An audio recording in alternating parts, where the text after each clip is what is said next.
दिलावर जी का कहना है कि हमारे ट्रांसफर सिर्फ हमारी जिला वरीयता के अनुसार होता है, वरिष्ठता के आधार पे होते हैं। लेकिन मैं माननीय शिक्षा मंत्री जी से कहना चाहता हूं कि हमें वरिष्ठता नहीं चाहिए, हमें सिर्फ ट्रांसफर चाहिए। और ट्रांसफर के लिए हम जी जान से यहाँ पर शहीद स्मारक पे डटे हुए हैं। और इसके लिए मैं एक पंक्ति भी कहना चाहूंगा कि संघर्ष नहीं जिनके जीवन में वे बड़े अभागे होंगे, या तो रण छोड़ भागे होंगे या फिर प्रण तोड़ कर भागे होंगे।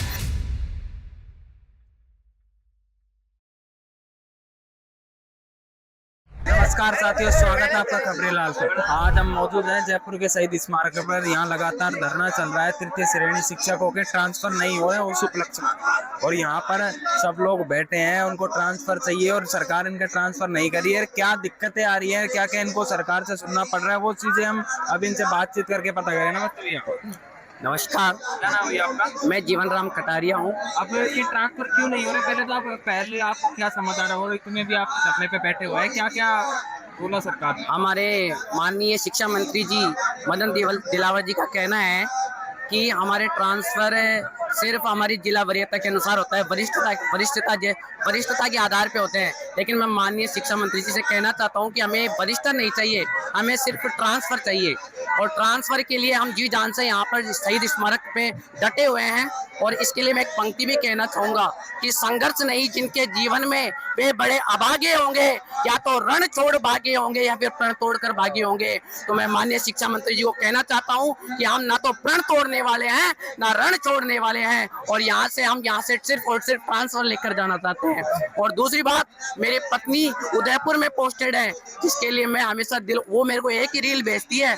उस रील में उसने लिखा हुआ है कि बुढ़ापा मेरे से पूछेगा तूने जवानी कहाँ बिताई, बुढ़ापा मुझसे पूछेगा तूने जवानी कहाँ बिताई।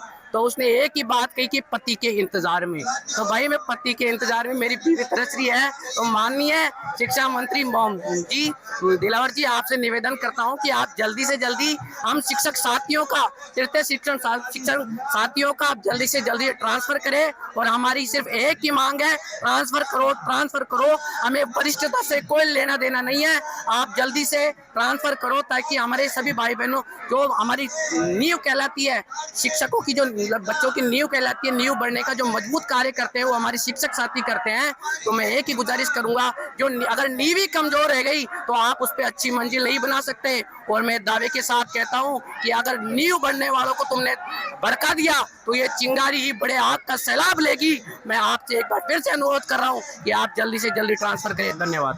कितने समय से दिक्कत आ रही है, मतलब ट्रांसफर? मेरे को खुद को 8 साल हो गए और मैडम को भी 8 साल हो गए। अब तो मेरी बेटी भी रोज फोन पे एक ही बात कहती है, आई मिस यू पापा जी, आई मिस यू पापा जी। तो ये मेरे से सुना ही नहीं जाता, ये दुख दर्द मैं किसको सुनाऊं। बस यही बात है। दूसरों के बच्चों के पास रखे, खुद के बच्चों से दूर हो।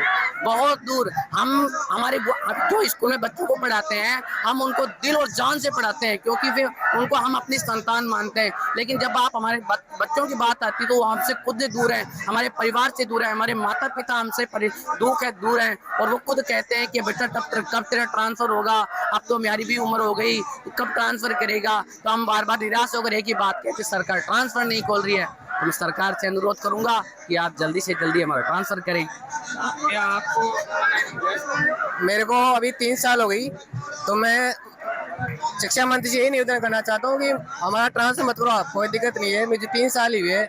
लेकिन जो भाई बहन 10 साल से 15 साल से जैसे मेरे वार्ड में रहे, पहले आप उनको प्रायोरिटी दे। जो 600 किलोमीटर 800 किलोमीटर दूर है, अपने घर से दूर है, तो उनको प्रायोरिटी दे। पहले आप उनकी पीड़ा को समझे, वरना जो आपको ये भीड़ दिख रही है आसपास, अभी तो ये 5000 10,000 है, लेकिन आने वाले कल परसों तक आपको देगा 50-60 लाख जहाँ तक ये भीड़ हो जाएगी आपकी। ये जो अभी बोल रहे थे कि हाँ मुख्यमंत्री से बात करेंगे, उनसे बात वार्तालाप हुई होगी, तो उनका कोई जवाब आया आपके? मुख्यमंत्री जी यही बोल रहे हैं कि करेंगे। शिक्षा मंत्री जी 3 बार वार्ता हो गई, 4थी वार्ता के लिए गए हुए हैं संगठन वाले। तो मुख्य शिक्षा मंत्री जी स्टेटमेंट आ रहा है कि आपके नंबर कम आए हैं, इसलिए आपको दूर पोस्ट दे दी। ऐसे तो फर्स्ट ग्रेड वालों के नंबर कम आ रहे हैं, सेकंड ग्रेड वाले कम नंबर आए, उनके ट्रांसफर कैसे खोल रहे हैं? फिर सबके साथ समान होगा ना भाई, first grade second grade transfer हो रहे हैं, थर्ड ग्रेड ट्रांसफर बैन है। क्यों? क्यों बंद करे जाए? क्योंकि वही बात है, फर्स्ट ग्रेड थर्ड ग्रेड आप और फर्स्ट ग्रेड सेकंड ग्रेड वालों के ट्रांसफर हो रहे हैं और थर्ड ग्रेड के नहीं हो रहे हैं, तो और उनको ही ज़्यादा समस्या आ रही है अभी के टाइम। अब नंबरों की जो आपने बात की कि कम नंबर है तो ट्रांसफर नहीं करेंगे, तो ऐसा कुछ नहीं है, ये तो इसके ना करने के बहाने हैं। फिर फर्स्ट ग्रेड वाले नंबर कम नहीं है क्या? उनके ट्रांसफर कैसे हो गए? सेकंड ग्रेड वाले कैसे हो गए? नंबर कम तो उनके भी आए हैं ना भाई, उनको संभाग मिलता है, हमारे जिला मिल गया तो संभाग में ट्रांसफर हुए ना उनके। तो इसीलिए और ये हम निवेदन करेंगे शिक्षा मंत्री, हमें उम्मीद भी है कि लगभग हमारी बात को सुनेंगे और 1-2 दिन में पॉजिटिव फैसला आएगा। देखते हैं आगे क्या होता है। आप मौजूद हैं। मैं जयपुर से हूँ और मेरी भी पोस्टिंग 3 साल से दौसा में है। मैं भी शिक्षा मंत्री जी से यही निवेदन करना चाहता हूँ कि जल्द से जल्द जो हमारे दूर जो 500 किलोमीटर 800 किलोमीटर जो भी शिक्षक साथी हैं, पहले प्राइवेटी देके उनका ट्रांसफ़र करें, उसके बाद में अगर हमारा हो तो करें। आपके साथी हैं ज़्यादा दूर के हैं, घर से बहुत दूर है, तो उनके वो ये कोई हाँ बिल्कुल, मैं यही निवेदन करना चाहता हूँ। प्राइवेटी उन्हीं की है कि जो ज़्यादा दूर है, जिनकी ज़्यादा डिस्टेंस ज़्यादा है, तो पहले उनको प्राथमिकता दें, उसके बाद में फिर पास वालों को जो नियरेस्ट जिला है उनको प्राथमिकता दें और ट्रांसफ़र जल्द से जल्द करें। आपका क्या कहना है इस सरकार के रवैये से? क्योंकि कई बार अब तो प्रोटेस्ट होते रहते हैं, कभी युवा भी करते रहते हैं, तो वो मांगे मान लेते हैं। आपकी कब तक मांगे? तो सरकार से अभी दो तीन बार वार्ता हो गई शायद, लेकिन कोई भी सकारात्मक परिणाम यहाँ से नहीं आया है सरकार की तरफ से, इसलिए हम यहाँ धरना स्थल पर रुके हुए हैं।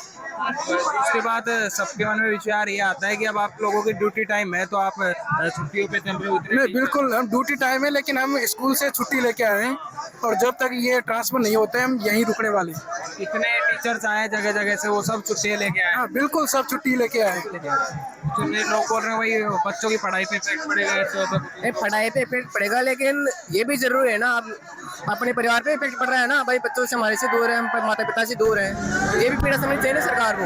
वहाँ ने पढ़ाई पर असर पड़ेगा, तो ये पीड़ा सरकार एक तरफ, दूसरा पहलू देखना चाहिए सरकार को। जब तक शिक्षक मानसिक रूप से स्वस्थ नहीं रहेगा तब तक वो कैसे पढ़ा सकता है? आप खुद सोचो, तो सरकार को इस बात को संज्ञान में लेना चाहिए कि जब तक शिक्षक शारीरिक और मानसिक रूप से स्वस्थ नहीं रहेगा तो वो शिक्षा को भी ढंग से नहीं दे सकता। तो मेरा तो यही कहना है कि ये जो मानसिक रूप से प्रताड़ित शिक्षक है, इनके जल्द से जल्द ट्रांसफ़र करें और इससे जो हमारी सरकार की है उनको सद्बुद्धि दें और जल्दी से जल्दी ट्रांसफ़र करें। और हम आप मीडिया वाले भाइयों से आपसे यही निवेदन करते हैं कि आप लोकतंत्र में चौथा स्तंभ है, तो हमारी बात को आप सरकार तक पहुँचाए, उनके कानों तक पहुँचाए कि कैसे शिक्षा मांग करें वहाँ पे सीधे मार्ग पर।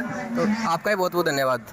तो साथियों, ये था यहाँ पर जो धरना लगातार अब बना तब तक बना रहेगा जब तक ये ट्रांसफ़र ओपन नहीं हो जाते, क्योंकि जैसे हमने सुना कि शिक्षकों को काफ़ी दिक्कत आती है। और वैसे भी बात ये मानसिक रूप से अगर शिक्षक स्वस्थ नहीं होंगे तो बच्चों को भी कैसे पढ़ाएंगे। हम आपको लगातार इस धरने के विजुअल्स और वीडियोज़ दिखाते रहेंगे कि क्या क्या सरकार मांगे पूरी कर रही है या सरकार अपना रवैया सही कर रही है या नहीं कर रही है। मैं मोहित गौड़, धन्यवाद।